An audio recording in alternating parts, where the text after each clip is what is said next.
What did I just read? Welcome, everybody, to What Did I Just Read? I'm Holly, I'm LA. and we are covering the book Just for the Summer by Abby Jimenez. Woo! Yay!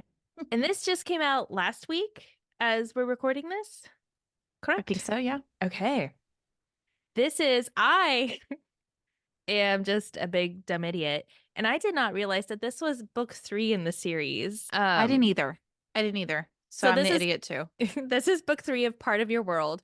We have both conveniently already read Part of Your World, which thank you for that. You gave that to me on a pain and pleasure wheel. You are welcome.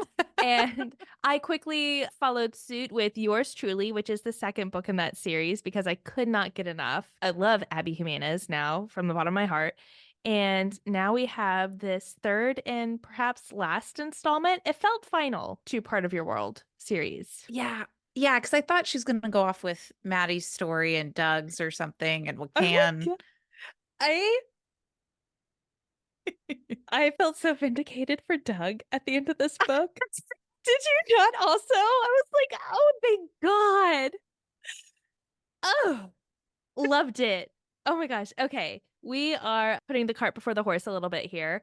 Yeah, did you? So I don't know this. So both me Hmm. and you haven't read her series, the Friend Zone series, and it's No, three we have not. books. Yeah, I definitely have them on my Kindle. I have not opened any of them. Now, I heard, and this might be a rumor and might be totally incorrect, but I guess I'll find out once I do read that series. But there's some relations or pulls in that series to this series as Oh, well. that totally makes sense. And honestly, the Nadia cupcakes or bakery, whatever, that keeps Yep. being referenced in each one of these books. I was like, for sure, this is a thing in that other series. Right? Right? I think you're right. So Because we everybody's harping on it. It's a big deal. exactly, but me and you in this episode are gonna miss those Easter eggs and those connections, I We think. But are. Yeah. sorry. But we will not miss the Easter eggs and the special little relationships that are involved in the Part of the World series. Yep, So perfect. in that aspect, we got y'all. But bam. Boom. That's my heart. Well, so what did you rate? Do you remember your ratings on Part of Your World and Yours Truly? And what was your rating on this one? So Part of Your World, I had rated it a 5. Yours truly, oh gosh, I can't remember. I think it was a 4 or 5. It might have also been a 5, but I waffled. 4.5, 5-ish. This So one, up there, both of them. yeah, both up there. This one is like a 4 to me. I don't think, to me, it wasn't as, maybe I just didn't connect as much as I did the first two. And there was a lot of crazy in this one. And when there's a lot of crazy, I don't know. Was it creative? Yes. Did I enjoy it? Yes. Was I gasping? Also, yes. But I don't know. It felt a little out there. So I feel like I don't know if that makes it a 4.5 stars to me. What about Okay. you? I think dead on same with you, except reverse from you. I think Part of Your World I only gave 4 stars to at the time, Uh-huh. which thinking back on it, maybe it was actually a 5 star. I gave Yours Truly 5 stars. Ate that up, loved Oh, it. Think about so it good. I often. still get tingles. Uh-huh. Oh, so good. This one, I think I would give it 4 because Justin, who's the lead in this book, is a Hmm. golden retriever He character. is the poster boy of a Hmm. golden retriever. Right? Yeah. It got a Yeah. little too, for me, a little too much, like a little too Oh, cheesy. really? Oh Yeah, a little no. bit. See, A little bit. I think I married Justin. I married the ultimate golden retriever. So I don't know. I guess yeah, You could relate. I can relate. Justin, I mean, I feel like I know Justin. Yeah. He was, But I mean, I I totally loved see it. what you're saying though. It was heavy-handed, his golden retriever-ness. Oh gosh. I mean, him just asking her to stay and just being very needy at sometimes. I think the author did a really great job describing those scenes though, so I didn't feel like it was, don't leave me, come back, crying, begging, that kind of yuckiness, but it Yeah. was getting damn close. I mean, yeah, but he ultimately let her go. Yep. That's why I'm ranking it 4, if not 4.5 stars, but not a total 5. Not a hit for you. Which is so I've been reading some reviews on this, and a lot of people feel like it's the best one of the series. So if you had to rate them, put them in order, Mm. 1, 2, 3, what would you do? Oh, that's so hard because when we get into how it's related to part of your world, Uh-huh. which is the first one, I Yeah. think, I mean, that's the OG. And because of that book, it makes this book so much better, Oh in my opinion. yeah. Ah, because of those But callbacks. it makes this one better than yours truly? No, yours, no, no. Brianna is No. my girl. No, no. Okay. Bree Okay. is Okay. like my everything. And Jacob is like, yes. So, no, I would put yours truly as number one. Uh-huh. I am not going to pick a 2 and 3. I think that they're the same. So I would say part of your world and Oh, this one are the same. okay. Okay. And in hopes of another book, which I don't know if she's at this point of time, I don't think we know if there's going to be another one or if this is the close of Yeah. it. It feels pretty wrapped up to me. I don't know where Same. else it could go. I guess really these characters weren't Justin was not a huge character in yours truly at all, and he was a main in this book. So who knows? But everybody Yep. seems pretty coupled off. Yep. Agreed. Unless Justin's kids grow up and there's a time lapse and we Oh, follow Sarah. Sarah. What? Sarah. Oh, and Alex is definitely Golden Retriever 2.0. Okay. 2.0. Okay. I see what you did there, Abby Jimenez. You're putting it down and I'm picking it up. Let's go. Maybe. So Maybe. I love Minnesota. I love Lacan. I want her to stay in there, but maybe it's time for her to move on. Okay, question back to you. How would you Uh-huh. rank them? Oh my God. So LA, I think I would rate them in the order that I read them. 1, 2, 3. I think that's perfect. I, Yeah. yeah, I guess I feel like myself as a reader, I always love book one so much and so hard because Yeah. it's the beginning of the journey. Mm-hmm. When people ask me what my favorite Harry Potter book is, I always say book one. And then my Mm-hmm. husband gets on to me and he tells me Mm-hmm. book one was meant for children. They evolve over time and they get older. The themes get more mature. And don't you like that more? And I'm like, no, because the journey, the adventure, the magic, it all begins in book one. The self discovery begins in book one. I'm a big sucker for the beginning of a story. I think that's a lost art sometimes because with series, because I think we discredit the first one a lot because you go in and I think the second, third, fourth, however many are better because of the first lays the foundation sometimes. Yeah. And it Yeah. clearly did in this series. Maybe not so much for yours truly, because that's kind of an outlier, especially with the ending of Just for the Summer. But I loved the little bit of magic in book one and how it came back in this book. Yes. It just With gave the me bugs. tingles. Again, understated, not cheesy. Abby Jimenez, how do you do it? How does she do it? God, it's so good. It's so good. And the humor is, in my opinion, just right. Ugh. It's fantastic. Yeah. And I love she has such good character development. When I'm reading romance novels and several in a row from the same author, you see their character archetypes that follow from book to book. You have the funny best friend, the traumatized lead characters who are going through it, and they kind of like are just filling this archetype that this author just keeps writing over and over again. But Abby Jimenez has such great character development that in every book, each character really is their own person.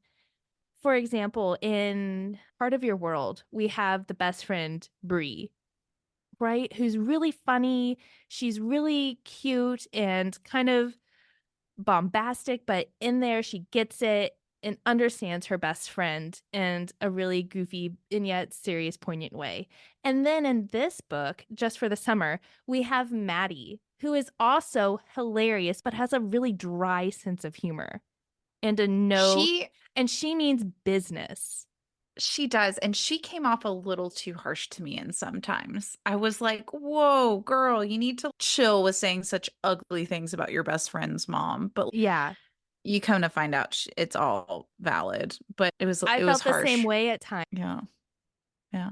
but But that's so true that I remember Bree sitting in Daniel's car and being mhm. like putting him basically in his place and being like, okay, next question. Like, why are you being an idiot? Why aren't you with Alexis? Yeah. Like, she was just so like, But in a friendly, loving way, right? I'm here Mhm. protecting my friend and making sure that this relationship doesn't go to shit. And Maddie does it in a similar way, but it's not as friendly as Bree because Maddie is just Right. not that way. She's Not a at all. totally different person. And I really appreciate that because sometimes when you have the funny best friend, you that character just goes from one book to the next. Yeah. Copy paste. Yeah, But it wasn't that in but this case. Abby Jimenez is so good at not doing that. And I Mhm. so appreciate it. Yeah, that's well said. Yeah, that's perfectly said. What is she going to do next? It's going to drive me crazy. Me I and you don't are just know. going to gasp when she comes out with something It, new. it doesn't even matter what it is anymore. I'm just like, yep, she is my new instant buy author for Yay! sure. Oh, yay! Oh, this is such good. I'm so, can I just take a little like brag moment and be like, I'm so happy that I got you to Oh, be on you this train did. with Oh my me. gosh. I love everything that she writes. I eat it up. Yep. Yep, yep, yep, yep, yep. Yes, it's perfect. So thank Okay, you. you're so welcome. I hope to do it again because I also have a trend also deterring you from authors that you'll never read again. Or you just give me authors who you know I just loathe and Yeah. hate. Just hmm to be just a mean person. Are you Maybe. Maddie? Ooh, uh-oh. No, I don't think I'm that harsh. Everybody needs a But little bit of Maddie too sometimes. that's true. So how do we want to so we start with Maddie and Emma, Hmm. right? Yep. In this book. And what's going on with them? What are they doing in life? First, we begin this book with I think Oh. everybody is pretty familiar with the Reddit thread of Am I the asshole? Which is one of my favorite threads on Reddit. I don't follow Reddit a whole lot, but this one I fucking love because they're some of them are just solid gold.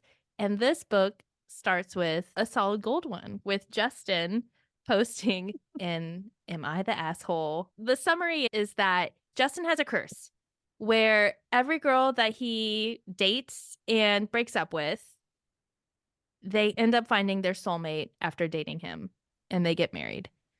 This has just happened to his best friend and roommate, Brad. And Brad is going to end up stiffing him with the rent to go move in with Justin's ex girlfriend, Faith. And Justin finds a studio apartment within the same apartment and moves in, but there's a huge billboard of the Toilet King, which comes back throughout this book in such goofy and fantastic ways. Again, she does it in a way that's perfect and not cheesy and not Mhm, overdone. mhm. Abby Jimenez, chef's kiss. And then Justin decides he has always wanted a dog. So he goes to the local shelter and adopts the ugliest dog he can find. Just the rattiest thing, the mangiest dog, and names it Brad. The poetic Fantastic. justice. It's just amazing. Fantastic.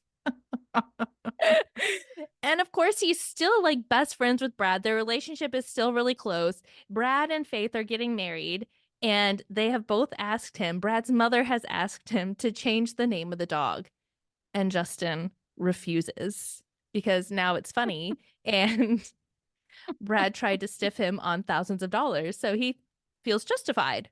And to be fair, Brad got his comeuppance. Mhm. I agree with Justin. What's your take? I do too. It's so funny, this Reddit thread that it becomes viral.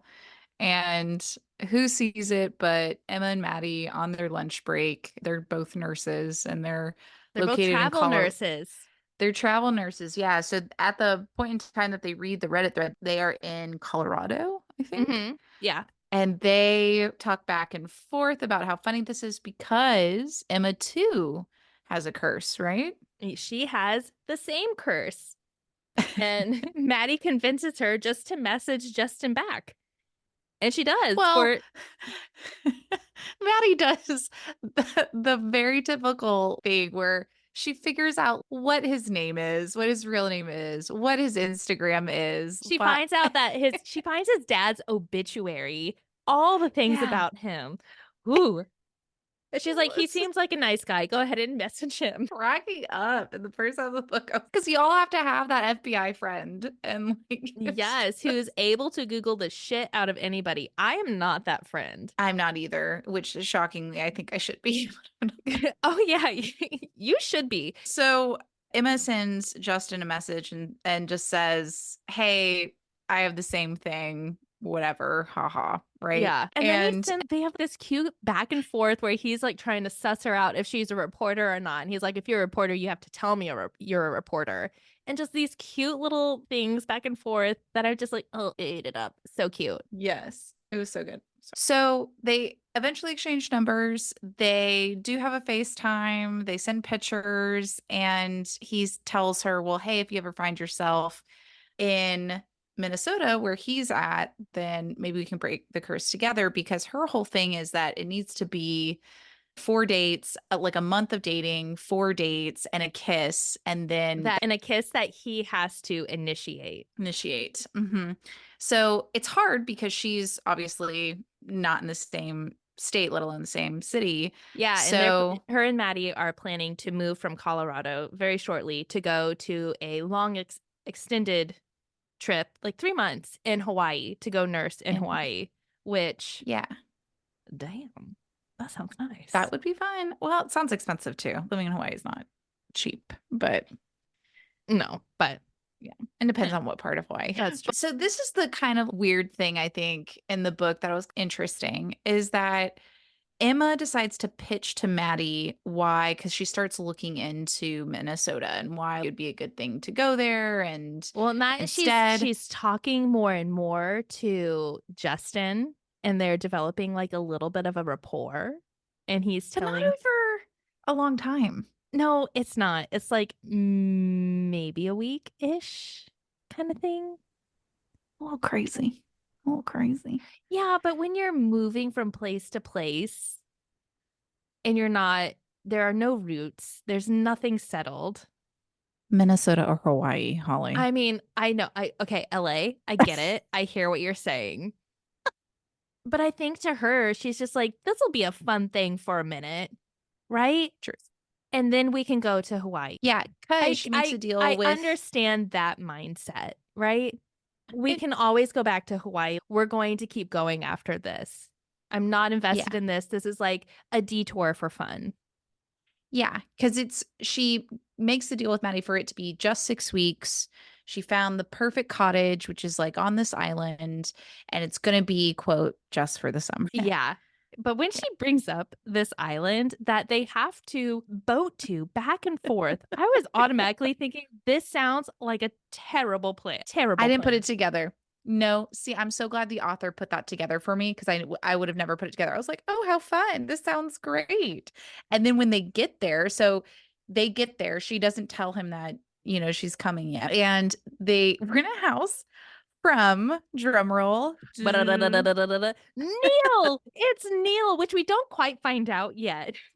right, But right. we know, Yeah, sorry. but Maria, who's the maid and part of your world for Neil and Alexis, is the Yes. one leading them around, right? Yes. Yeah. But the boat that they have to take to the cottage The is pontoon. a Pontoon. pontoon without any cover on it. And it just is so slow, literally just chugging along on this lake. Oh, it just sounds like a disaster. I thought, oh, fun. You get to go to a boat back and forth to an island. This sounds great. And then all the shit that happens in this book, I'm like, this is awful. Yeah. This Well, is the horrendous. second they get on that, when the boat is mentioned, I'm like, this is going to be so bad. I feel like has to have lots of rainstorms, and it is confirmed later on. And the girls get to experience a little bit of that. They go to this cottage. It's not up to snuff, blah, blah, blah. Emma goes and contacts Justin and says, Hmm. I'm here by sending a photo of a toilet king. And It's and like a he's bus like, stop, right? She's sitting on the bus yeah, stop with the Toilet King. Oh, and she yeah. tells him, give me a number. And he sends her a number and she holds it up with her fingers because that was like their first message of give me a number. And she sent him a number of her and her scrubs holding up fingers, whatever. And this is her proving that she is in Minnesota. And how So fucking cute was that? God, it's so adorable. cute. Ugh. Adorable. I loved in chapter 8 when Justin's like, the moment Emma came into view, my entire world slipped into slow motion. My brain took a screenshot. I felt the moment freeze and save. She was beautiful. Mm. Oh, Justin. Such a Oh, golden retriever. so freaking cute. So before they meet up, he sends her a message. He sends her a congratulations on your upcoming date with Justin. He sends her a survey for July 28th at 11 o'clock, asking her all these questions like preferred time of day, what activities are you interested in, food preferences, blah, blah, blah, blah, blah, blah, Okay, these surveys that he sent to her, I feel are just totally something that my husband would have done and has done on different occasions for like different groups of friends. Uh-huh. It just felt so like him, which made me just fall in love with Justin. Yeah, These yeah. little surveys that he sent before the dates, and then he sends them after the dates After. too, a follow-up survey about his performance as a date. Oh my God, I loved him so much. So cute. He So was cute. 100% in it. Like Oh my just God. so Justin tells Emma to wear leggings because where does he take her? Oh, Holly, tell me the whole thing. Tell it to me. He takes her to his friend Jane's house, who is Benny's girlfriend. And you might remember Benny from book 2. He happened to get a kidney from Brianna's boyfriend, who is now her husband. So did you put that together at this I point? did. That's when Ah. Benny was first mentioned and then Jane was brought up. I was like, that's who you are, Justin. I get it Oh, now. I didn't see. Justin I is didn't clock Benny's. it. Okay. Yeah. Yeah. Is Justin is Benny's friend. Yeah. Yeah. Yeah. Did not see, I didn't put it together. So that it was like more of a reveal when Neil isn't mentioned yet. I got ahead of myself, but Oh, like when it was kind of Brianna like, and Jacob come up later in the book, yep, you were like, oh, yep, oh, oh. Yeah. yes, Hmm. yes. Oh, Like I put in totally. the, But was it like better for you in that way? Or would you have liked to have known throughout? I think it was better because I think that because I put Brianna and Jacob together, I was like, oh, Hmm. okay, that's how she makes the connection. But then when she connects it to Alexis and Dan or Daniel, I was like, jaw on the floor. Whoa. Yeah. Yeah. I was, I felt "What?" like I should have seen it coming and I just did not. No, because I forgot her name was Amber. Okay, Me sorry. too. Okay. Anyway, We'll get getting ahead of ourselves. The date. So there. takes her to Jane's house, who is Benny's girlfriend. And Jane fosters kittens. So they basically go in this room with a bunch of kittens. LA. I want to be in that room. And that's their date is kittens, just snuggling kittens. Mm-mm, Charming. mm-mm. Charming. I couldn't even imagine. I mean, it's so simple and just so basic that it makes it just amazing. I don't know. I don't know what else. That's such a good first date. Amazing. It's amazing. It's so cute. It's so cute. So you're on this high. They're having this great first date. Like everything's going well. And so Justin has to drop her back off at the end of the date. And they're standing in front of the owner's house so that she can get onto the pontoon boat because Maddie had come to like pick her up. Yeah, And because there's then, just the one yeah, boat to take them back and forth. forth. Yep. And then Not well honk thought out this honk. place. Oh my Yes, gosh. exactly. In Um, comes the giant yacht of the owner. And we hadn't talked about before that Emma has a very complicated relationship with her mom. We have learned that she has grown up in and out of the foster care system because of parental neglect. Her Yeah, mom, exactly. her mom would just leave her. At 8 was when she was really picked up by CPS. When her mom left her for, was it like weeks? Yeah, like it was a long time. And she ran out of food and she went to go dig carrots up from her neighbor's backyard garden to find food. Awful.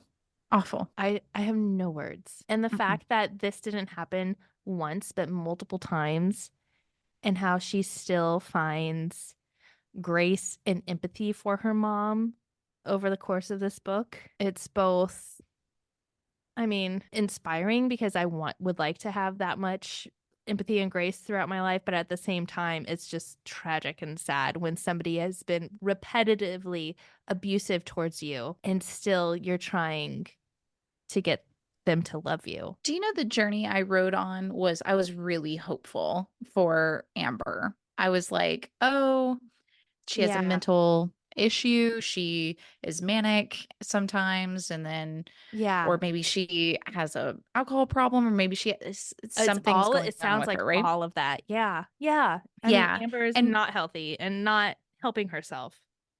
yeah, but it wasn't like the author went in and said, "This is what's wrong with Amber, and she's going to seek help, and then she's going to get better, and then she's going to have a relationship with Emma." I thought that was the train that we were going to ride. So in the beginning, I was rooting for Amber. I was like, "Oh, come on, you're going to therapy." She tells her daughter that she's going to therapy now, and that She's she's working just on herself.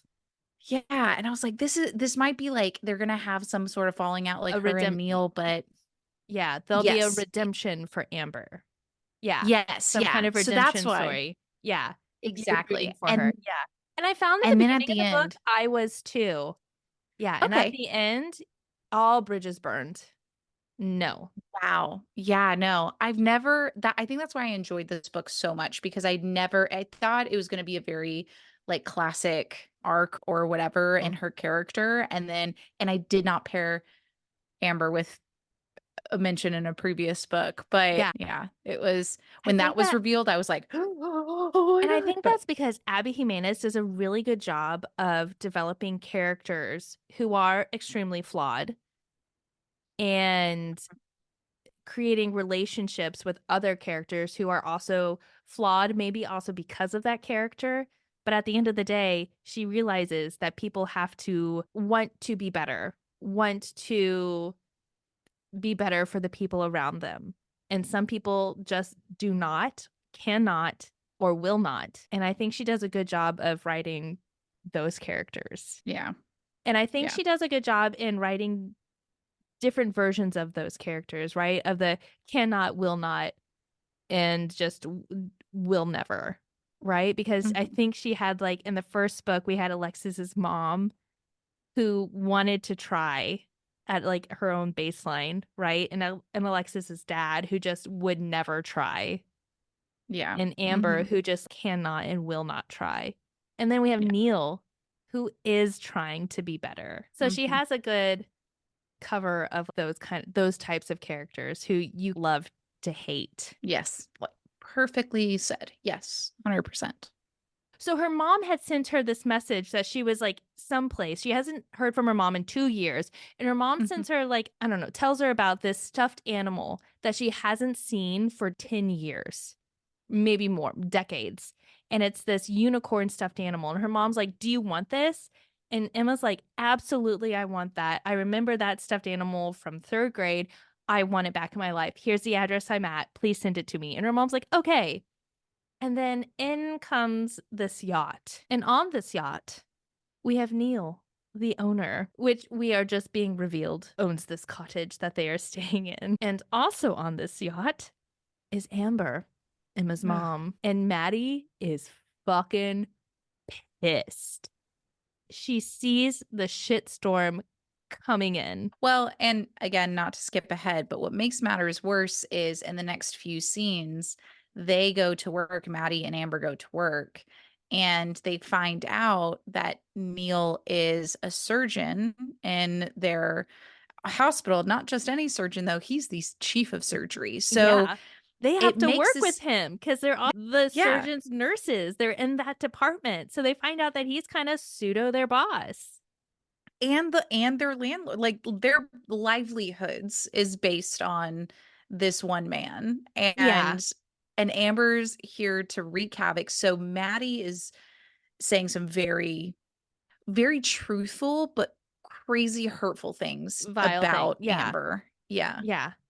And that's hard. It was hard to read that because she was like, here's Amber again. She's going to ruin everything. She leaves chaos in her wake and blah, blah, blah, blah, blah, blah, like Yeah, all and we that haven't stuff. really talked about Emma and Maddie's relationship and how they have gotten to know each other. So when Emma went Sure. into her last foster care stay, right? Or one of her foster care stays was with Maddie's family, and Maddie and her moms took her in. Maddie's moms also paid for Emma's college, and Yeah. they Nursing loved school. her.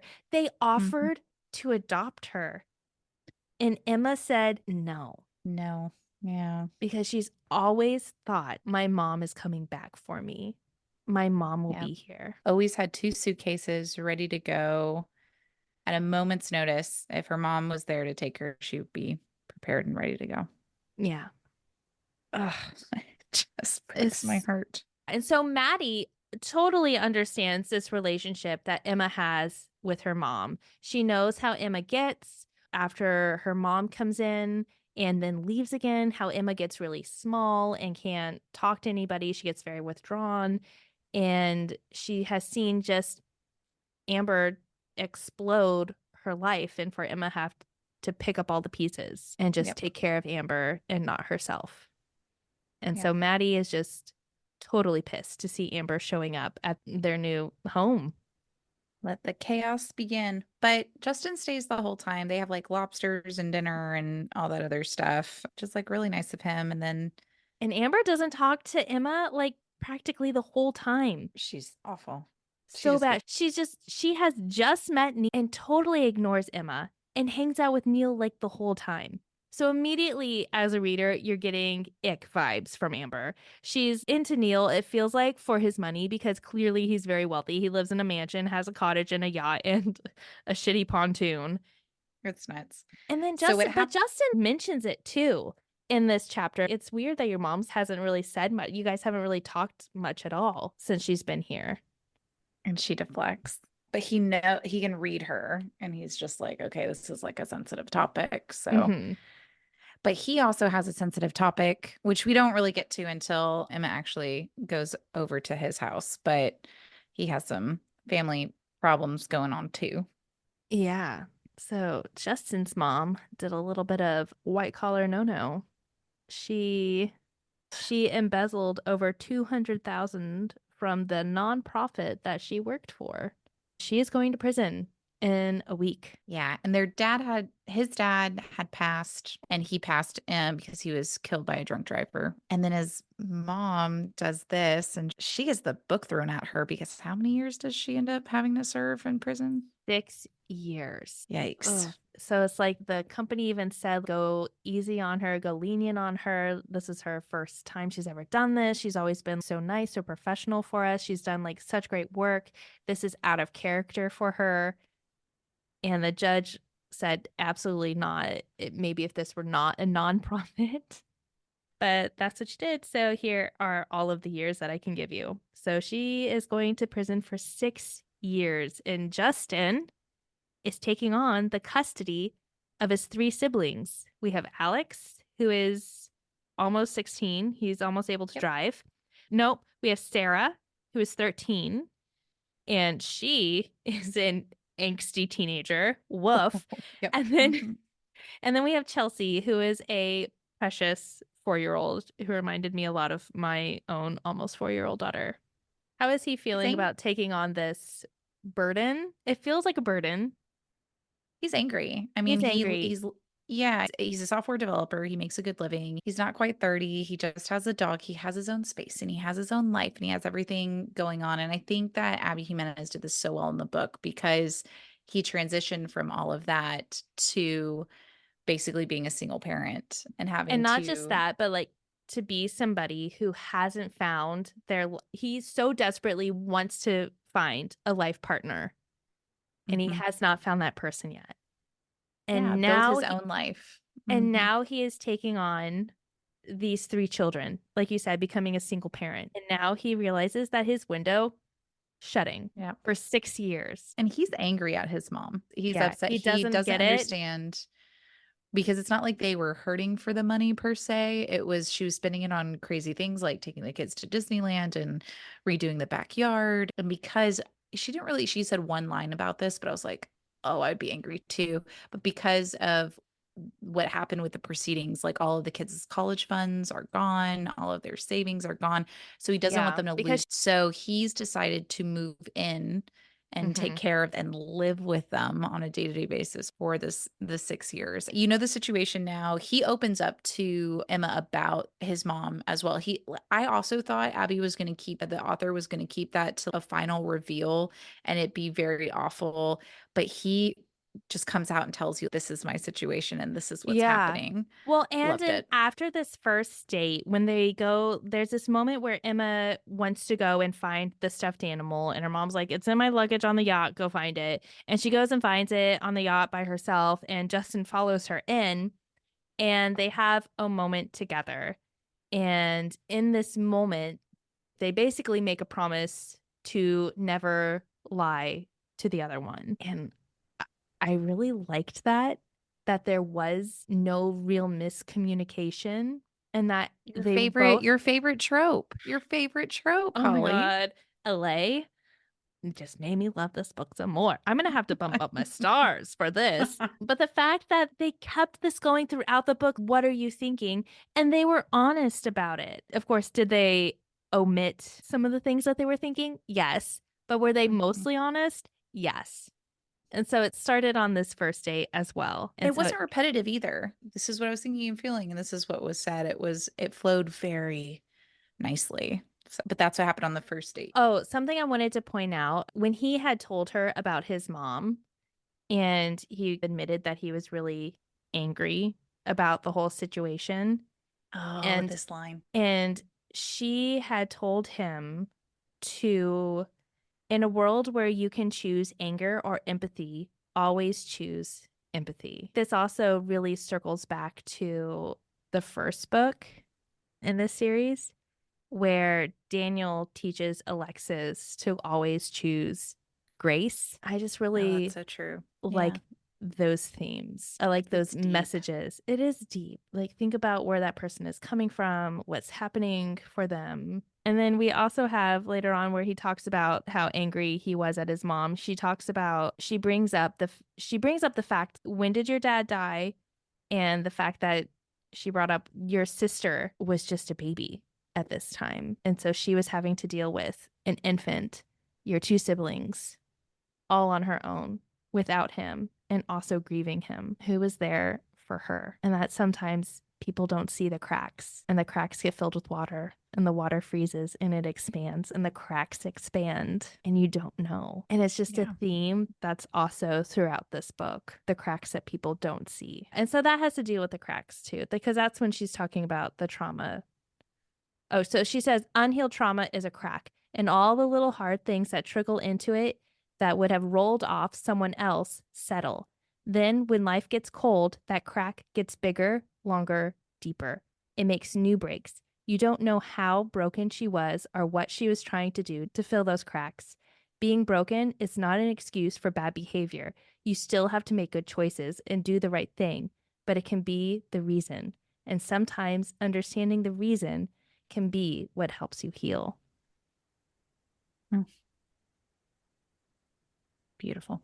It's so beautiful and poignant telling him to go talk to his mom because he's refused to talk to her to understand her reasoning for behind stealing that money. If you Right. understand the reason, that could help you also heal how you're feeling towards her and your relationship. And it's also kind of funny hearing her be so introspective about these things and have such a fucked up relationship with her own mom and to see it in other people, but not in herself. And I I wonder think if there's some something, readers. I was just going to say, there's something so poignant in that about, I think that is also very common for people who suffer from the same thing she does, from traumatic relationships with their own parents, and how they can see it in other Yeah. people, but not in themselves. What were you going to Yeah. say? Yes. Yeah, exactly. Romance can be so much more than romance. Always. And then what else happens on this date? Or what happened on. I think it's beautifully portrayed.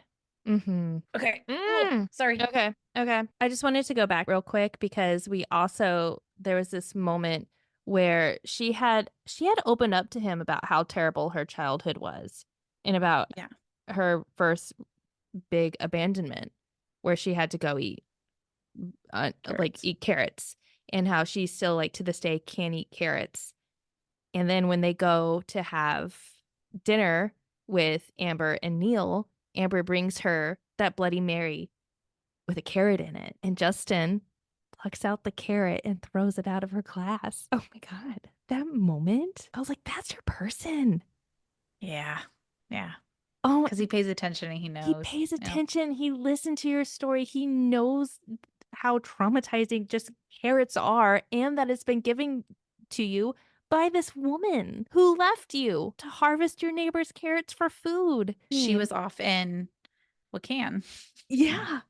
Oh my God. Yeah. Can you help fill me in what happened on this date? So I feel like he's taking her to what we would consider Fredericksburg. Like you go to the antique shops and you look at, they're looking for the Oh, old yeah. babies and Old the, baby dolls. Yeah.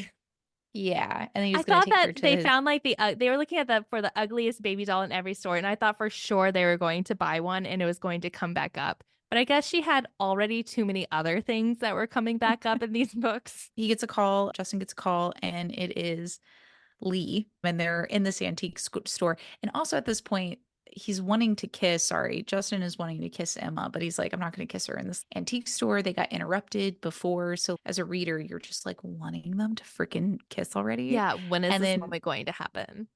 yes. And then this is also the second date, and they're also getting interrupted again. Yeah. The first date went through, but then at the end, it was like, surprise. And now this one, they're Yeah. in the middle of a date, and surprise.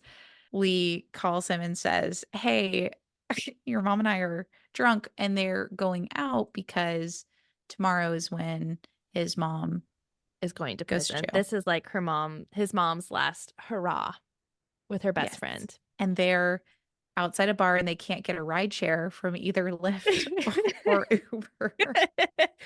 So we find out that Lee can't get any lifts because her ex-boyfriend worked for Lyft and has banned her from it. And also, as an extra fuck you, has banned Justin's mom from Lyft just to really piss off Lee. And it did. It worked. A plus for him.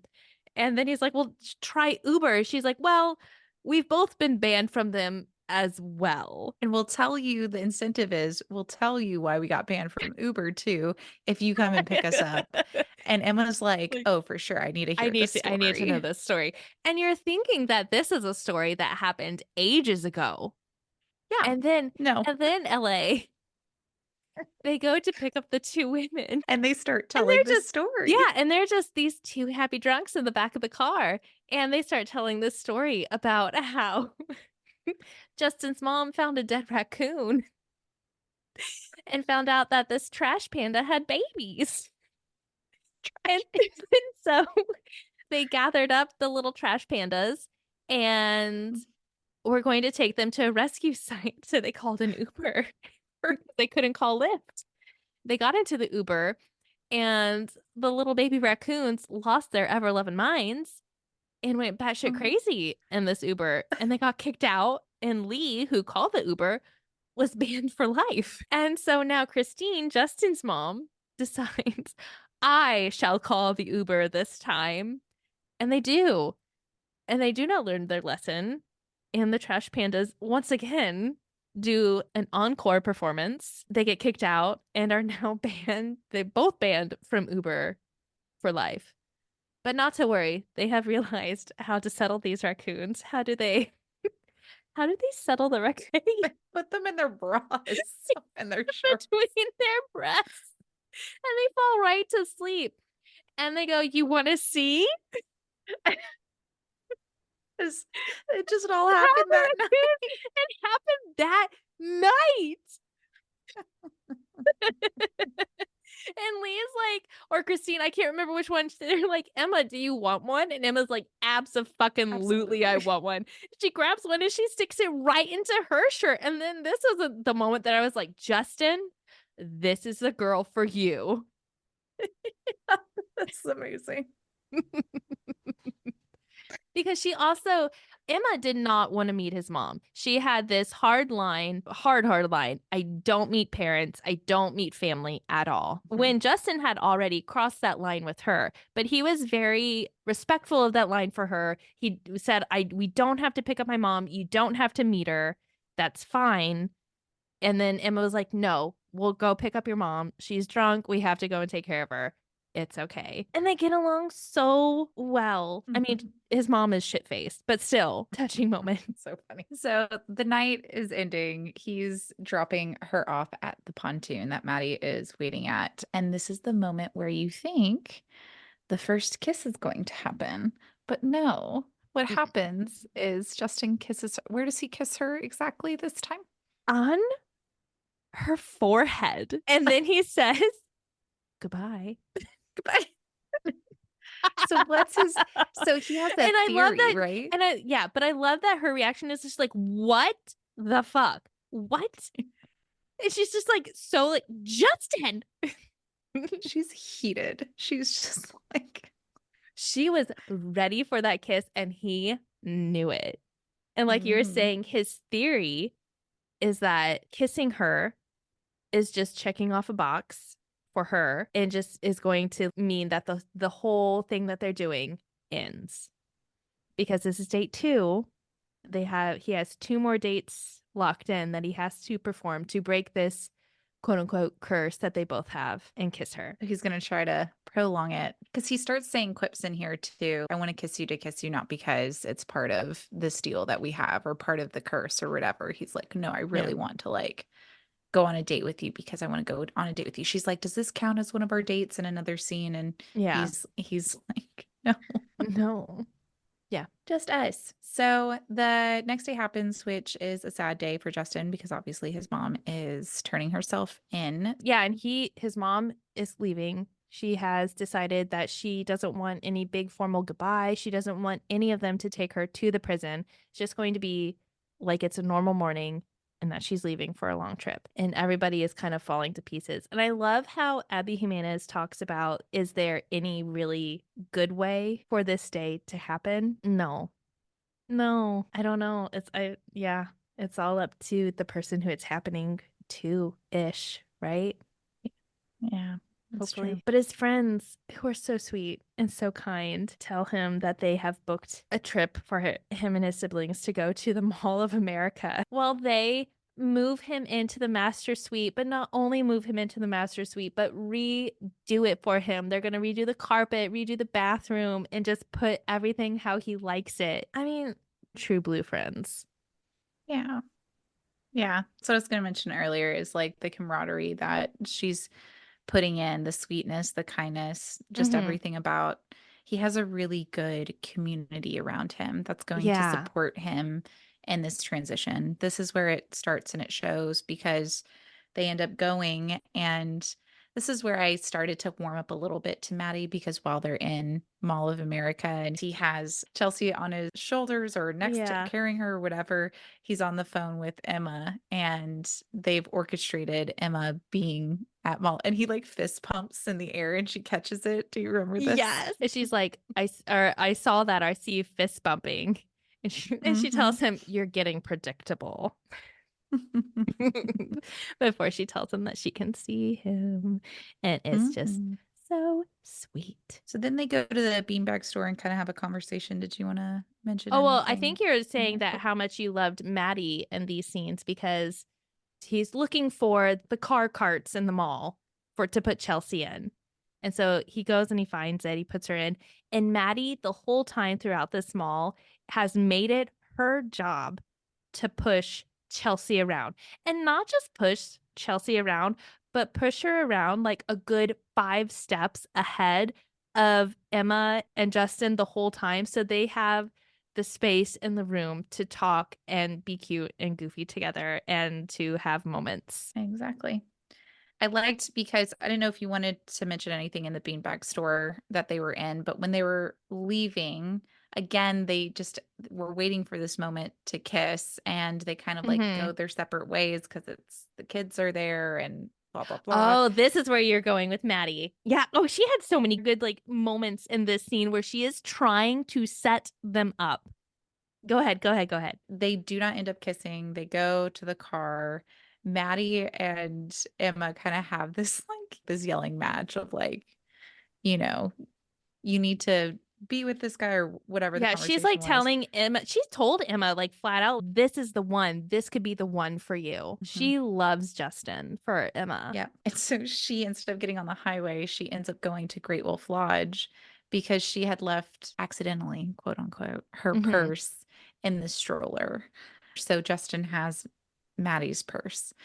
And right when they were pulling in, Justin calls and says, "Hey, I think I have Maddie's purse. I'll meet you here." Maddie's like, "I'm dropping you off right here. Get out. I'm going to be in the front." I Yeah, was she thinking just of her drives off. And then what does that he you do? cannot do after yes. LA.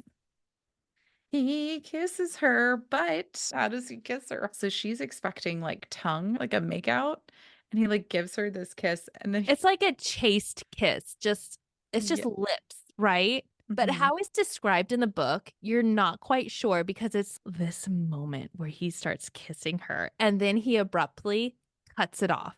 And he tells her, that's all you get. That's mhm. what he does. And she's like, "What's your strategy here? What's your game? What are you doing?" But it's Mhm. so good. And she mentions about how it just leaves her wanting more and just wanting to see him more. So then you have the next scene, which is Maddie and Emma are at work. This is like a few days later or a week later. I like how there's time gaps in this as well. I don't think that they were Oh, too choppy. so this whole time, her mom has been MIA, literally living in the mansion across the way of the lake, has not texted her a single time. She has not Mhm, seen her mom since the lobster dinner with Neil and Justin. But her mhm. mom shows up at the hospital with lunch. And Emma's heart is aflutter because she thinks for the first time ever, her mom has shown up to the place that she works to bring her lunch. But it is not for her, it is for Neil. And her mom was terribly disappointed that Neil was in surgery and she could not give him the lunch and just totally ignored everything about Emma and how she was feeling. This is the And beginning of her unraveling. I think this is Yeah. also when you, as a reader, are understanding that Amber is going to be unredeemable in this book. Yep. She's not going to Yes. make a turnaround. I didn't clock it then. No, see, I did, and I now was waiting for Emma to realize her mom's not going to make it full circle. She is not going to come back to you. You are Yeah. not, I don't know what to say without sounding cruel, but you're not worth it to her. Yeah. I was still on the train that this is just more evidence that she can go back on and realize that whatever. Because just, I don't know if it's right after the scene or wherever this It is, but I'll just is. bring it up now. Because Justin walks in Yeah, and so her he, mom leaves and totally demolishes Emma. Emma is just feeling total shit. Because also before the scene, like Maddie's kind of getting on to her about her mom too. And they had already had this blown out fight before about Amber and about how Emma needed to go talk to Neil about Amber because Amber is going to just totally blow everything to shit and just ruin their lives because Neil's their boss and just can make their lives miserable. And then Emma blew up at Maddie and said, "Can't you just give her grace? She says she's working on herself. I'm not going to go warn Neil about her if she's in a really good place. I'm not going to ruin this for her. He seems like a really good person for her right now. I can't do that." And I understood that reasoning. yeah, I think the word she used, which clicked with me, was sabotage. She's like, I don't want to sabotage her good, healthy If relationship. she has Yeah. something healthy and good going on for her right now, I can't go and do that. And she said she totally put it in Maddie's court too. She's like, you can go and do that. I will not. I refuse to do that. Yeah, which makes sense. I agree It with you. made Yep. sense. Yeah. And I completely understood both parties in that scene. And I agreed with both of them in that scene. It's such a conflicting thing. Yep. So So Emma's mom leaves. She's in shatters and shambles, and she's like trying not to show Maddie that she's about to cry. And then in walks Justin with his own bag lunch, not just for Emma, but also for Maddie. And and vegetarian options because he knows Maddie is vegetarian. What? Be still my heart. and brownies too. The golden retriever of golden retrievers, LA. That is this Amazing. man. Amazing. Yep. So she ends up going home back to the cottage and they have a phone call. Justin kind of opens up to her and just says how hard it is with the kids and life. And he wished she was here. And this is the first time he does the big, I want you to stay. I want to be with you. You're the happiest part of my day. Yeah, and then she agrees to go to him. But then, of course, because everything has to interfere with them getting together, a rainstorm happens and she's Mhm. in the cottage. The only way she can get ashore is with that pontoon, which she can't drive right now because the water's all choppy and it's a thunderstorm. They have a wish you were here kind of moment. They're Oh, on a third yeah. date. Yeah. So they do the historic bridge walk and get pizza. So this is Hmm. where when they first started talking with one another, they were FaceTiming. She was still in Colorado and he lives next to this park that he really Yeah. loves. And people always get proposed to there Too all the on this one time. beautiful bridge. Yeah. He was on this FaceTime call. He was semi trying to convince her to come to Minnesota. Yes. And he And so they're told her both wearing, on this, oh, well, he told her on this bridge, literally every time he crosses it, somebody's being proposed to. And so they both, she shows up to the date with him. She shows up to his apartment, right? Because he still has his apartment right now with the big billboard because she wants to go see it. She shows up in a Toilet King shirt and he's wearing the same one. LA. I died. How fucking cute was that? I know. That's what I was going to say. Yeah. It was adorable. And the Oh air my God. mattress too. Oh my God. Oh, it's so cute. It was so Yeah. cute. And so, like Yep. you said, they're walking along this bridge, and then what happens? He proposes to her, but it's not a real proposal. What does he propose to her? It's Take. about head lice. So again, they're Oh, on a third yeah. date. They're on the third date. Lee has agreed to take care of the kids. Brad has the dog. And Lee is also prepared to take care of the kids overnight so he can have an overnight date with Emma if he so chooses, with, as you mentioned before, his air mattress. He gets a phone call from Lee, and Lee tells him all the kids have lice. Just a heads up. You don't have to come home. I will take care of it. But just so you know, you might also have lice. So there you go. And then he hears Sarah in the background just losing her shit, which I just love too. Because Sarah's just a whole character in and of herself throughout this book, which I just adored. He hangs up with Lee and realizes he has to go home and take care of the kids and deal with this whole situation because he is their guardian, their parent at this moment. And he gets on one knee and proposes to Emma to come home with him and help him deal with the lice. And there are people taking pictures and photos of them in their twin Toilet King shirts. And it's just, That they save as their screensavers. I mean, come on already, Emma. Get on board. That's yes, too, by the way. This is where she goes back with him and kind of again gets immersed into kind of like his life, and then And she bonds. not just in his life, but in his Mm. family. She has a really touching moment with Sarah where she's doing the lice comb through her hair and she's cleaning it out. She's brought hair dye for after she's cleaned out her hair so she can dye her hair and feel like something good has come from this. And she's also told her about, they have a moment where she's told her about her own time in the foster care system. And she herself has had lice before. And Sarah's like, oh, pretty girls also get lice. Okay. But it's just such a nice moment where you see her bonding with his family and becoming a part of the family, which she's never really been a part of or had. So he's giving her so much more than just their relationship. And she also Mhm. understands their family and gets it and knows how to react and respond. Plus, she's a nurse, so lice doesn't freak her out. He goes to drop her off, and they do the zombie scene because Mm. they've talked about how like she can just outrun a zombie because zombies are slow. It's not a big deal. And he's like, no, but they're slow, but they're steady, so they'll always get you in the end. And so they do a test, and then he catches her, and They have this conversation about sex, and then how Emma totally fumbles is that she says, "You're okay with casual sex, right?" Because they're in this intimate scene where they are kissing one another and they're getting very passionate and handsy. well, And not just that they're it kissing each other. This is like their first real kiss because he does that like just mouth kiss or like I can't remember, but he makes her kiss him because she's like, oh hell. And she goes for it. And now they're really truly making out for the first time. And then you're right. She goes in, totally fumbles it, and asks him if he's okay with casual sex. And he is not. and then Amber is Amber, and they overhear her and Neil fighting. And she throws some glass on the ground. And of course, she's barefooted. Emma goes in to help her.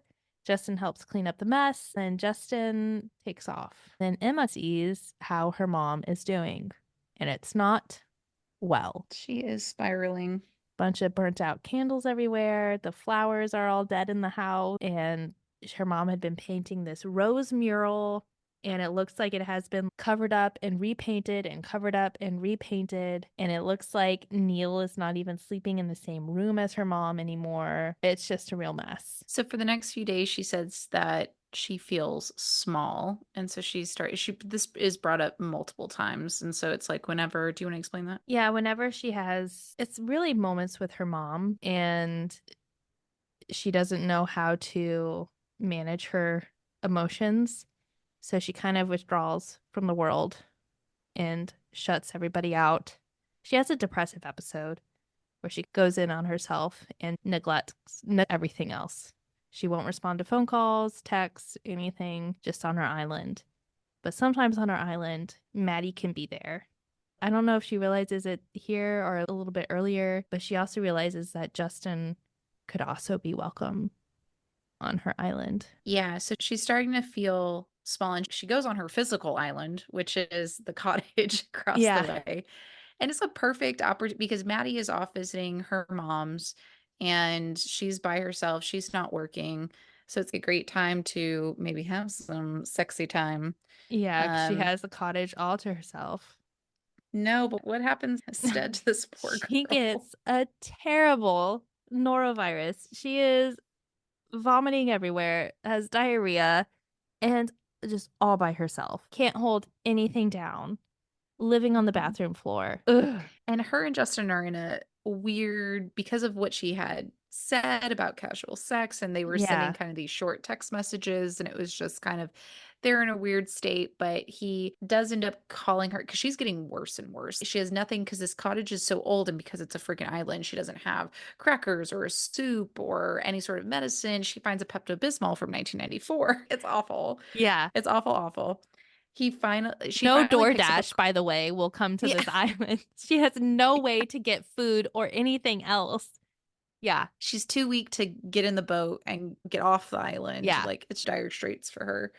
It's And such a she and tip then she hears the it's such a typical scene too for yeah. somebody who is emotionally withdrawn and can't show themselves being vulnerable and can't ask for help. It's a very typical scene in books like these or in movies with characters like this where they get so sick that they have to have help. Yeah, Yeah. and she's hearing the her fire alarm chirp because the battery's out. She's just a mess, right? Yeah. So then Justin finally gets a hold of her and she's like, "I'm just really sick. Don't call an ambulance."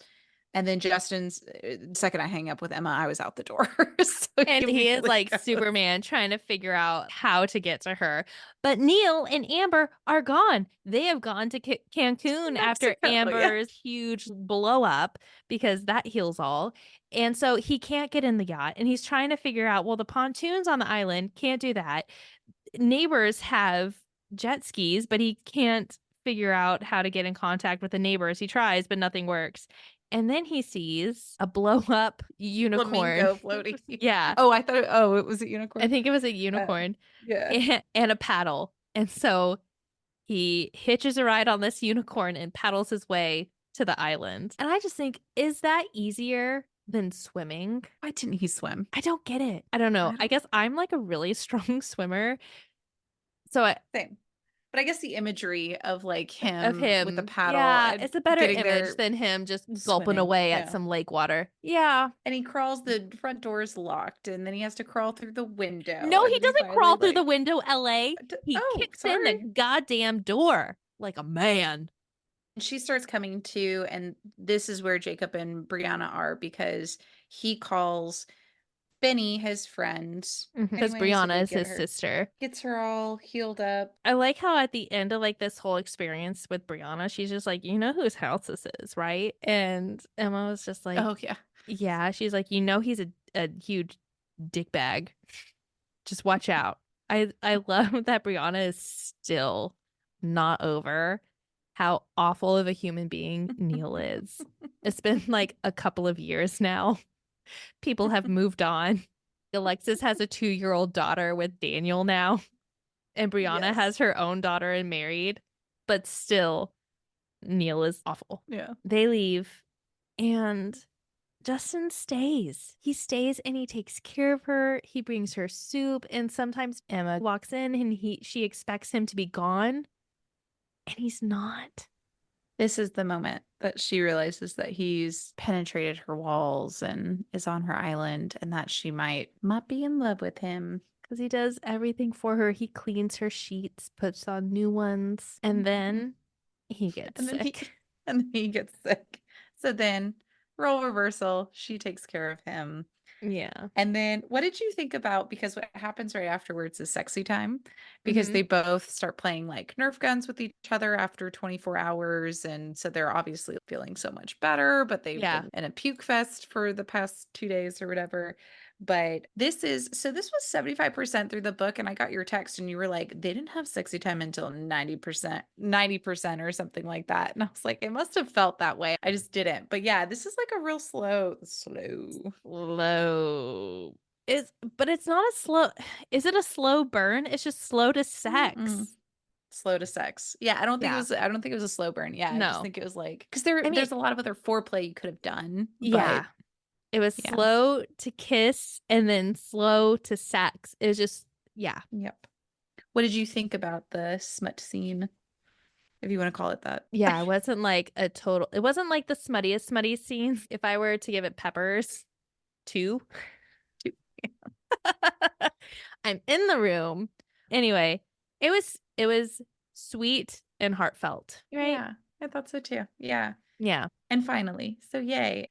And it was the I But like you that's more kind of than like. how Abby Jimenez writes these scenes. Her smutty scenes Yeah. aren't the smuttiest, and I don't mind that. To her, I feel her books are mostly about the relationship and building upon that. Yes.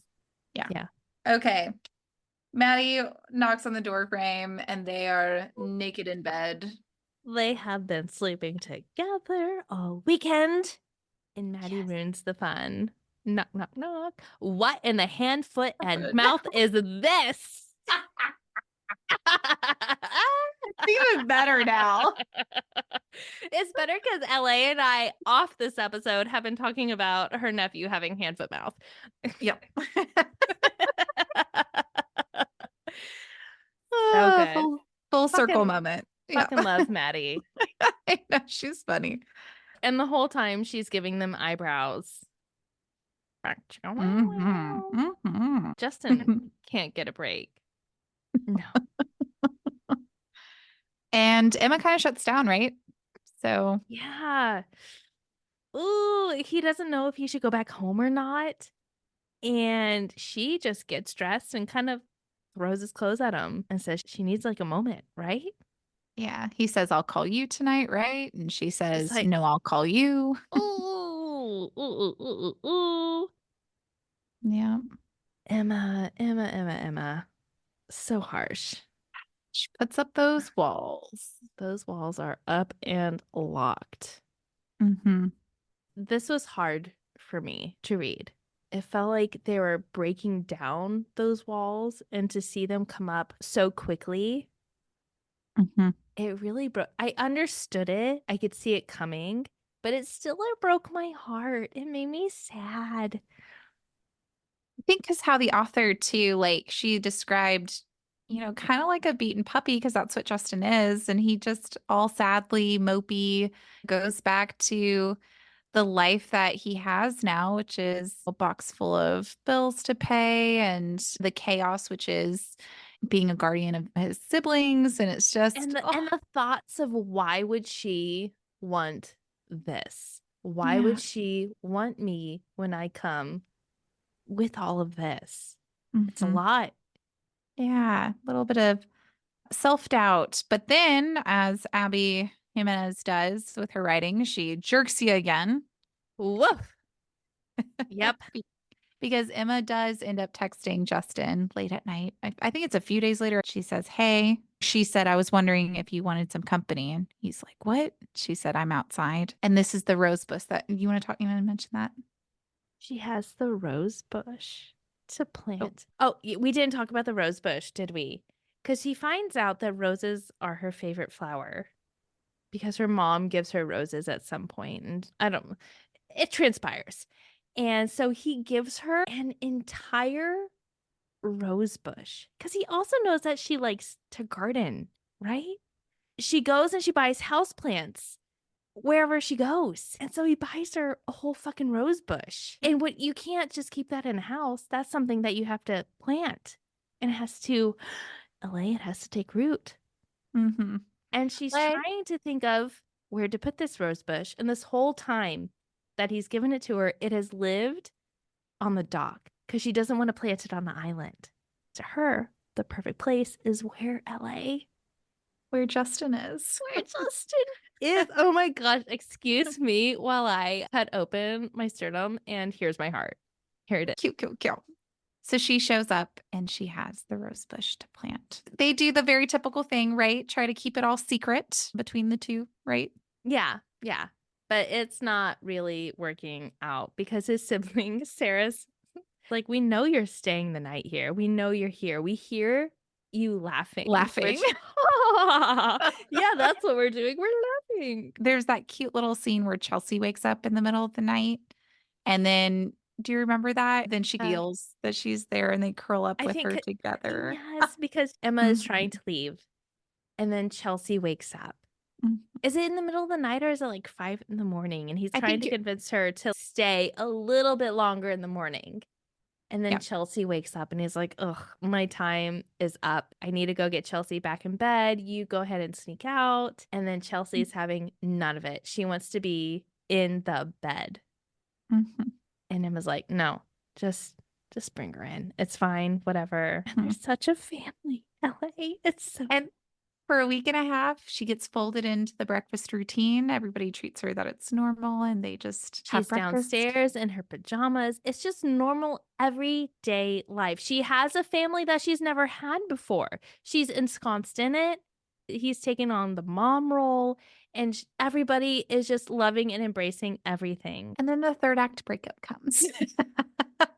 So Mm. Emma gets a call from Maria and says that your mother has basically lost her mind and you need to come and get her. Or And I'm going to call the police. yeah. Woof. So what was Amber doing? She was throwing all of Neil's clothes out of the Oh, balcony. There was wine bottles everywhere or broken against a wall. She's very she's upset. going through a huge manic state because clearly it really seems like Amber goes through really highs, really lows, really manic states. Yeah. And her reasoning, I guess, like for this, because even though you do get in a manic state, you think it's because Neil You think it's accuses, logical. You think it's yeah. logical when you're in these manic states. You're not in the right state of mind. Neil's not communicating as much because he's in surgery. And also, he's not, we have learned from other books, he's not a good communicator. Well, Neil accuses Amber of stealing his cufflinks. Yeah. And Yeah. So his watches, watches. Yeah. which And LA Amber, can be from 20 to $300,000 yikes. plus. Yikes. Yeah. Ooh, Amber.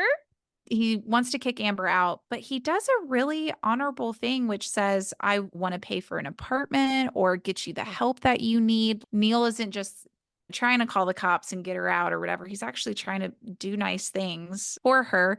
And that's when I guess Emma starts realizing here it is because Amber also admits that her Mhm. therapist that she has been Mhm. seeing, her supposed therapy appointments aren't really therapy, right? No, she's basically seeing a oh, what Spiritual advisor or guide. spiritual advisor. Is it a spiritual advisor when they're just reading your zodiac sign? Oh my Who the god. fuck? Yeah. Yeah. Who the fuck knows who Amber's seeing? It's not a therapist. It's yeah, just not that. She's not really seeking help through any of this at all. Ah, Amber is being the quintessential Amber that Maddie knew she would be. And now this is the wake up call that Emma needs. Not yeah. that she wants, but is, I mean, forcefully given. Did we also mention that it's Emma's birthday? No, we did not, because that's a huge part of this. Something we have not talked about for her Yes. birthday was his gift.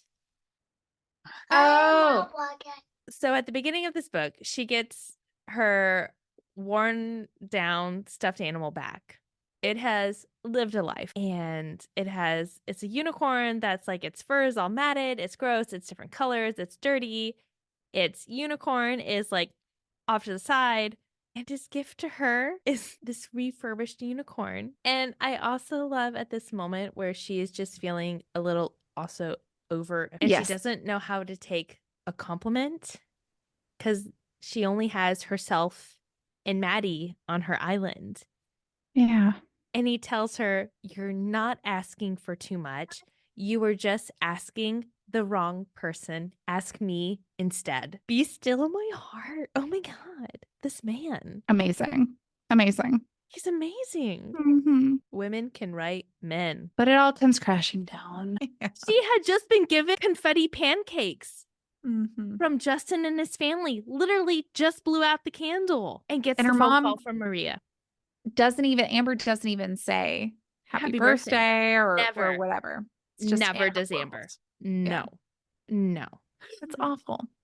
So Emma picks up Amber, puts her in the bathtub, gets Maddie, who calls Justin to come over, get all the clothes off the lawn, Yeah, spins. because Yeah. she's like, there's like this line where I couldn't even cry about it. I didn't have time because I would not let Neil come home to this mess when it was my fault for hoping and believing her when she said she was better. It was my fault she was even here. The victim blaming is so realistic Hmm. in how she sees the situation. I think Abby Jimenez does such a good job of Emma's point of view of the whole scene and of how Emma feels so responsible of everything that's happened and how she has to go and clean up all of Neil's clothes and put them away and clean up all of the rotting flowers around the house that her mom had brought in and never cleaned up, and all the nasty burnt up candles, just the whole mess that her mom has made. She feels it's her responsibility because she should have warned Neil and never did. And the guilt also probably built on from Maddie telling her that she should have and she didn't. Ooh. Yeah. Yikes. Well, speaking of Maddie tells Justin, this is going to really rock Emma, and She you got gives to be him, careful. yeah, she gives him the fair warning. She's going to get super small, way small. That island's going to be smaller than we've ever seen it before because this is Amber at her absolute worst, which means it's going to be Emma at her absolute worst. She's just going to obliviate everybody in her path. Not But just obliviate, just like totally extinguish. but Maddie trusts Justin and says, take her home, aka watch after her. And he does, right? He takes Emma back to his house and gets her to lay in bed. They do the DNA thing, right? Yeah, so they're all together after everything with Amber, and she talks her into just like, this is the only time, like, you're never going to really want to do this again. Let's just do it. Let's just press the button on the ancestry.com, whatever DNA match, whatever this book says. Let's just see who you match with because Emma has been not wanting to do that this whole time. She doesn't want to know who she's related to because that's going to cause a lot of mixed emotions for her because her mom has told her, There's nobody else for you. It's just me and you." Mhm. Ugh. But LA, that's not the truth. what's That's the not. what's the truth for Emma? Amber had a baby before her, which is her step or half no, her Her half half brother. brother, Yeah. Amber, had him when she was 15. And Ugh. where was her son born? Oh, we can. And what is her son's name? Daniel. Daniel Grant. What? So the lead or the main character from A Part of Your World, Daniel, who falls in love with Alexis, who's the B&B owner, is the mayor of the town, who you love with Canals, is her half brother. And this is also, he wanted to buy the Grant house from his mother, who is Amber, In who the comes first in. book. What? Yes, I was shooketh. same, same. Because I I didn't clock it. Neither did I. I was like, what? We are 80% through this book. Yeah, yeah, And this whole new bullshit is happening. yep, I think I yep. sent you a text message at this point about how it was like at 90% through, emoji sign, bananas. That's it. I see. I thought you sent me a text that said 90% through finally sexy time. I read that wrong. Oh my gosh. I was just like, what is happening? It's so crazy. Yeah. And then they're like, it's just 2 hours from here. Let's go check it out. Well, because Daniel immediately says, "Here's my phone number, message me." They have like a text communication on this Hmm. ancestry.com or whatever. And they end up, yeah, she goes to the Grant house and she meets Daniel and Alexis. She meets her half brother and her nephew. Yeah. And then there's those magical things that happen. Yeah. She sees the stained glass window, which is different. It's full Yeah. of dragonflies and a little girl holding a Girl. dragonfly, right? Mhm, mhm.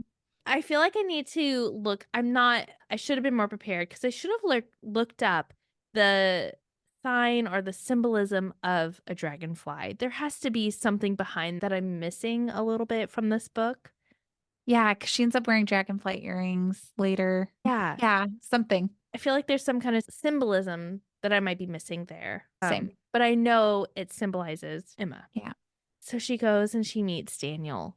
And I feel like she doesn't really know how to take this whole meeting, how to respond to this whole meeting, because it's a whole life that she could have had and was not granted. She had no idea that Daniel existed. Daniel is only like 3 years older than her. That's not a lot.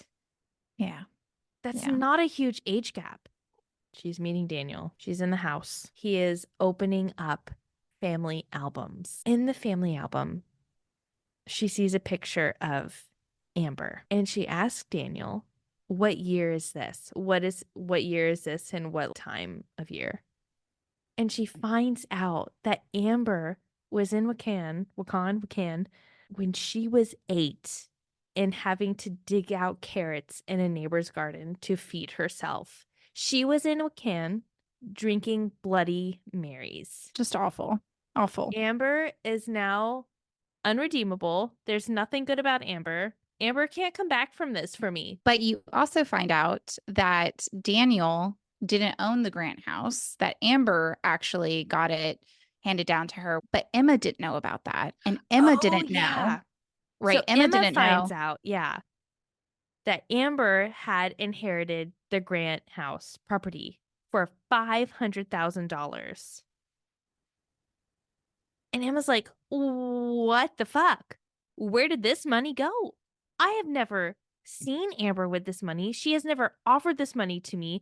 Also, she's realizing when Amber would have received this money, she was going through nursing school, which her foster parents, Maddie's mothers, paid for her to go through nursing school at the time. But she also pairs with Amber not really talking to her for the past 3 years as probably the foundation of like why she hadn't, because she had all this money. And now Yeah. she's thinking it's probably all gone at this point.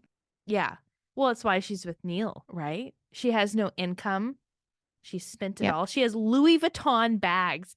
Was that not like a huge hint to you when she was pulling this stuffed animal out of Louis Vuitton luggage? Not even a purse, which is like 1,000 something dollars, but luggage. I didn't understand that. And now that you're pointing it out, it clicked. Yep. Full Yeah. circle. Mhm. Mm-hmm. Yeah. Ugh, piece of shit. Yep.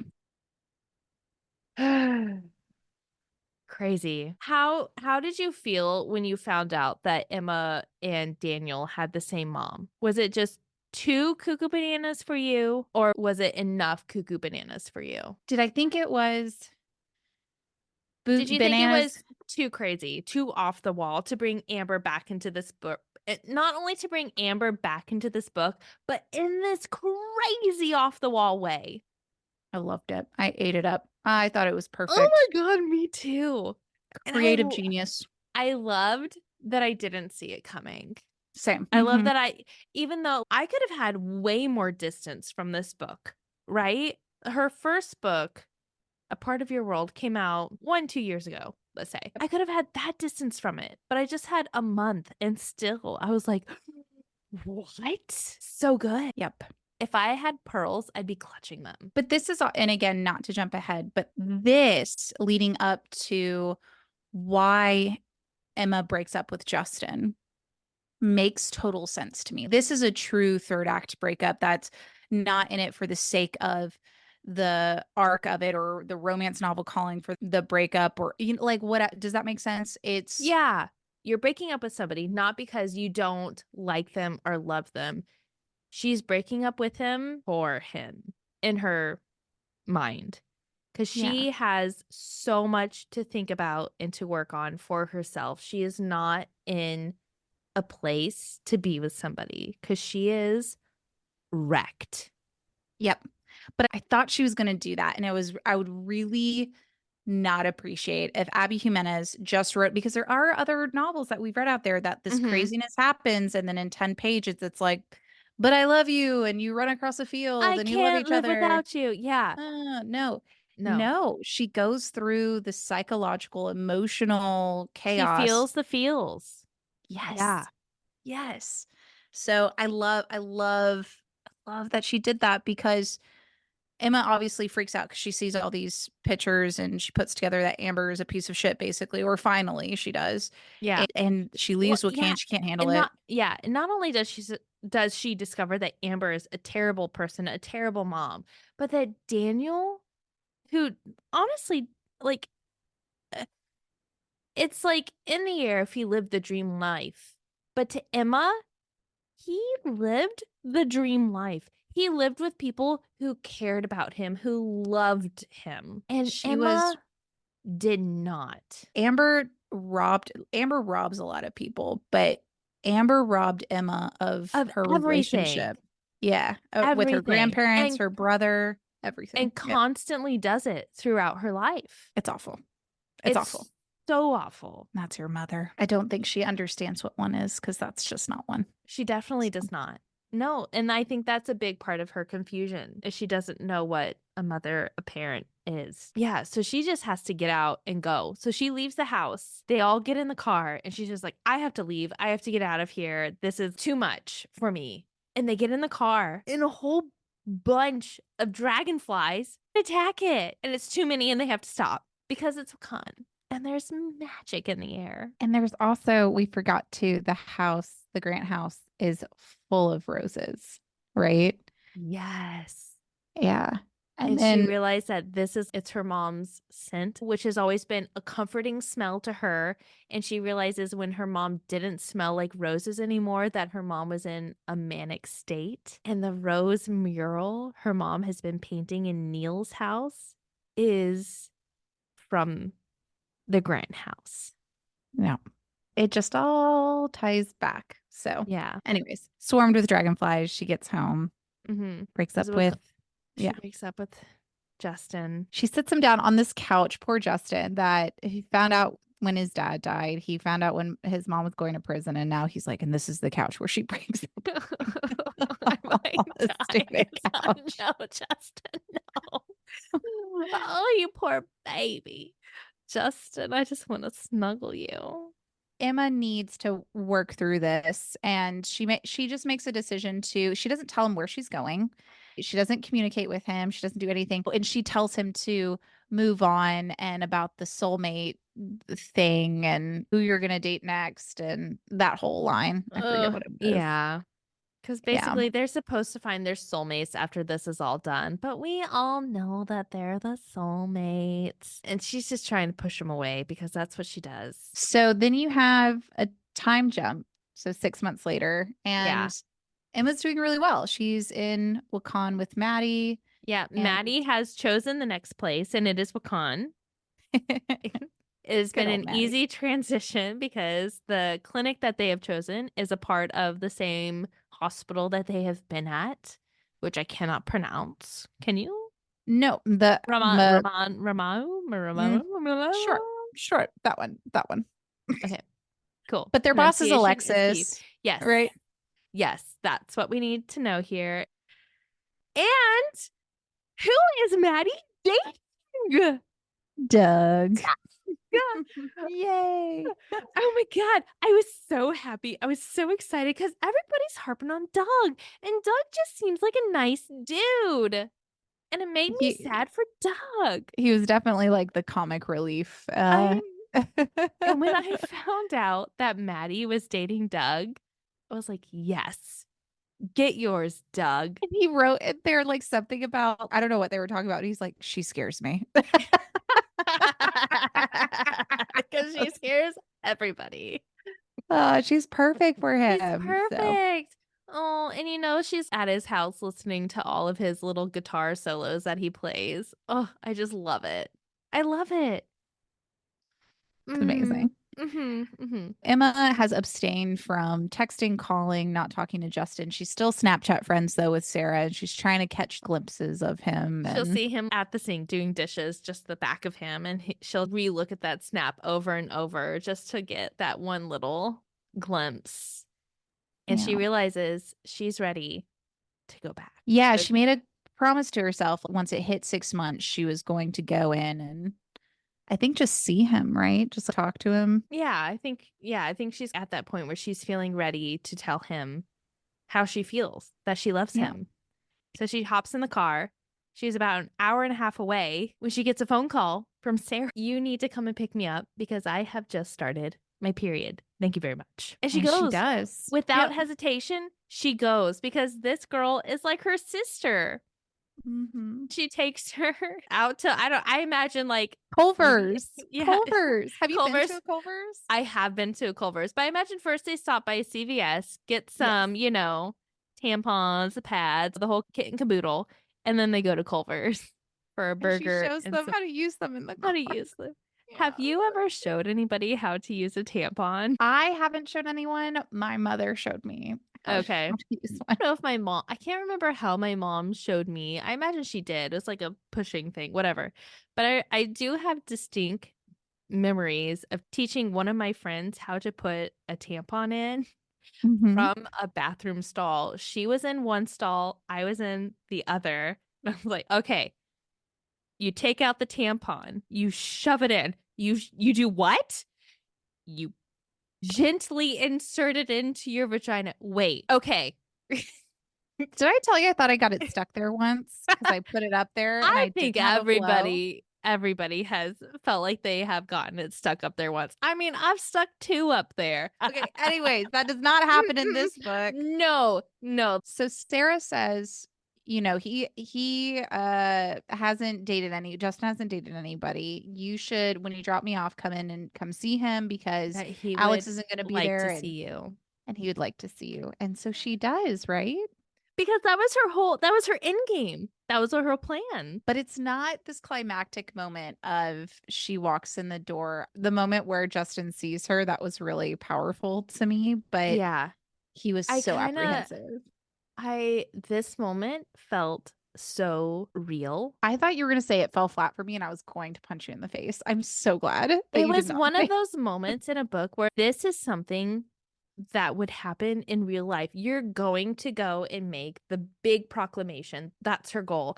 I'm going to his house. I know he's going to be alone, and I'm going to tell him by myself, him and me, that I love him.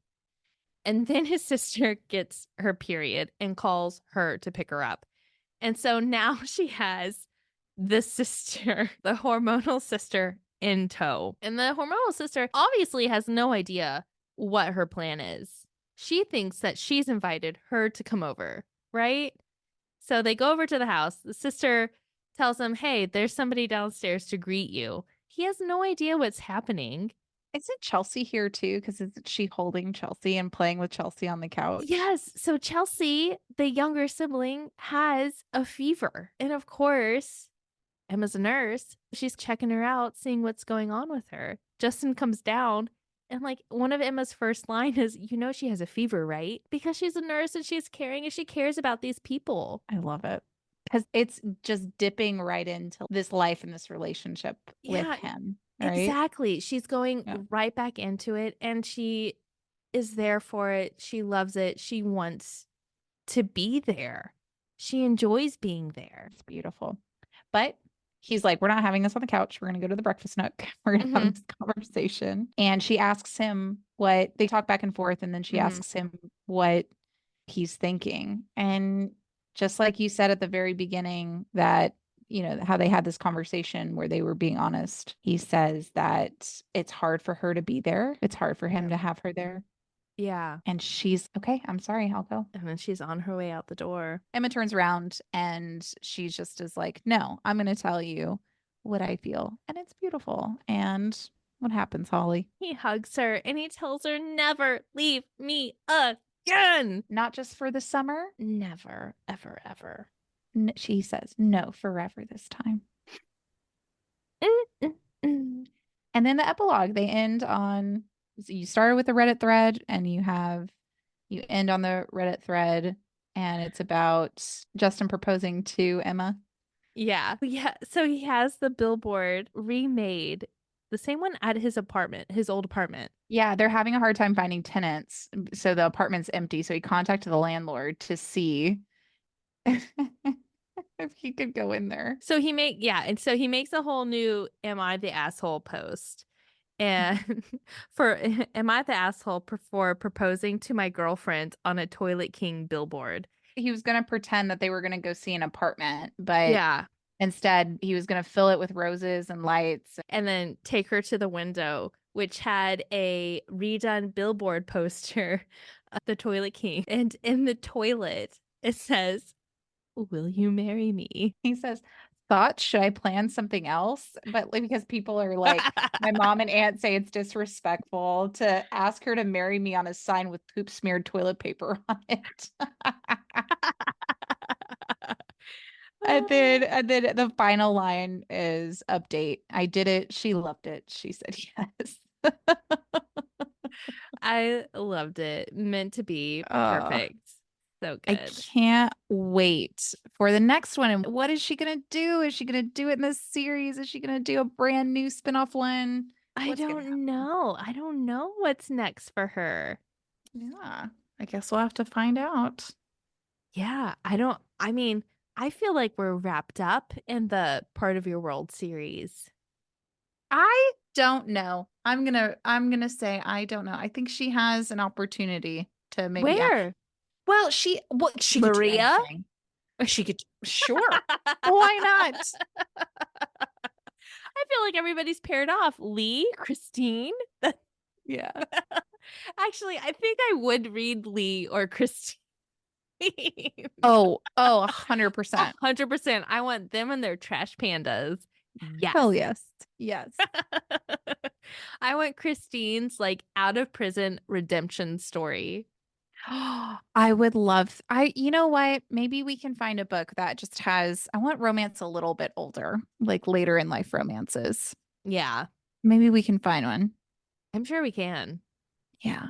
Let's do it. Not an age gap, just a later in life. Oh, okay. Because I know you know some age gaps. I had some ideas and you took the wind right out of my sails. No, I want like a 50-year-old and a 50-year-old. Okay, okay, okay, okay. When I'm 50, I'll be like, oh yeah, why didn't I read more of those? You're at, and especially if it's a sapphic, you're at your sexual prime, apparently. So I'm at my sexual prime 100% we're of the not time, 50. LA. I don't know what you're talking about. I'm tired. Okay. I love you. Until next time. Until Love next you. time, love you. Bye. Bye.